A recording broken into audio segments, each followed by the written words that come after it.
And of course, the whole idea that we should only go by the scriptures was one made up by Martin Luther in the 1500s, because he considered only the written scriptures as being reliable from the beginning of the church, because he considered that the church councils had erred over time, and there were many erroneous interpretations of scripture floating around. So he said, we should just go by scripture alone.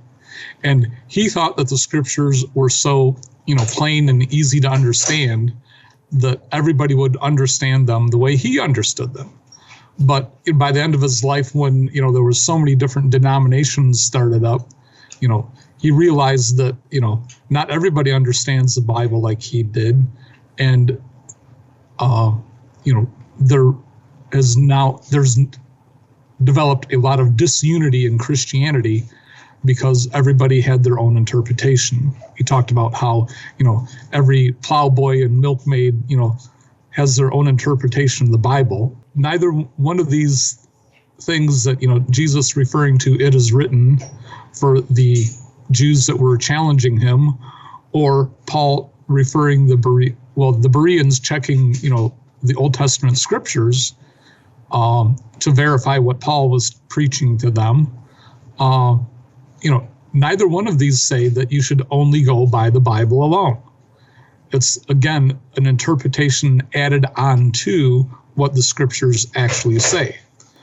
So it's very easy to see from this, when you dig a little bit deeper into a Protestant tradition, that it is actually not biblical. It is just a tradition that was taught to them by some guy. And the Bible alone tradition goes back to Martin Luther, which was only about 500 years ago. So there's no need for us to accept that tradition. Yeah, and there are cases where tradition is used in the New Testament as well. There's information there that's not found in Scripture, like the names of the magicians who opposed Moses and things like that. I've had some Protestants, ask me, well, can you show me where the oral tradition is in the Bible? Really? Wow. I thought I was the only one to get that question. The Bible wouldn't be oral tradition.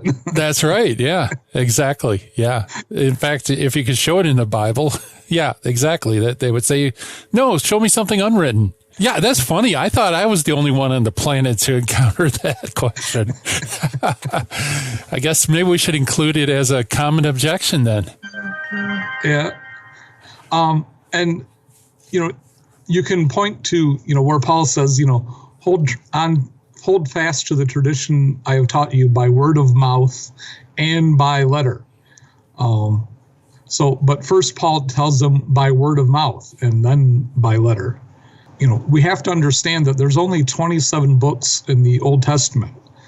And out of the whole Bible, it makes up about 1/4 of all the writings in the whole Bible. And if you want to,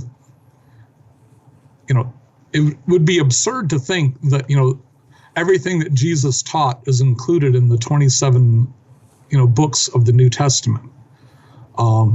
They're just the writings that we do have that supports the oral tradition, which came first. When Jesus ascended into heaven, he didn't leave the New Testament behind for the apostles to preach from. The New Testament writings were what was written down later and then duplicated and handed on, along with the oral tradition.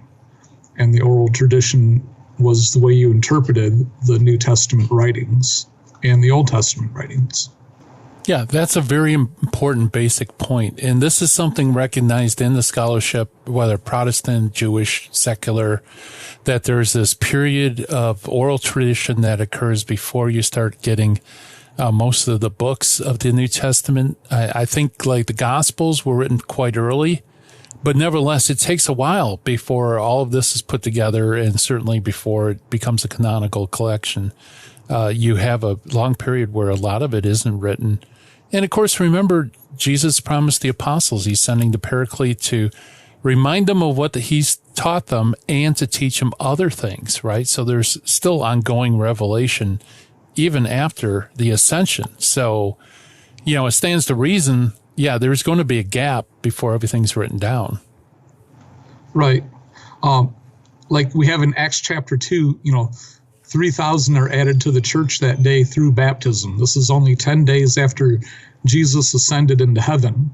And when Peter preaches to them and they're added to the church, he doesn't hand them a copy of the New Testament right away when they join the church, because it hadn't even been written yet. Yeah. The earliest writings we have, which are either like First Thessalonians or First Corinthians, generally accepted, weren't written until about 10 years after Jesus ascended into heaven.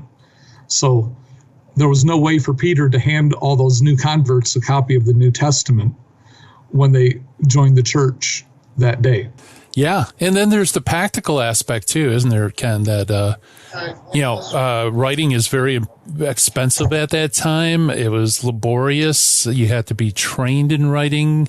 And, how many people were able to read, even if it was written, At the time of Jesus, we have to understand that, reading and writing was a skill that you would be taught, kind of like if you were a plumber or an electrician or a doctor or a carpenter, it was a skill that you were taught.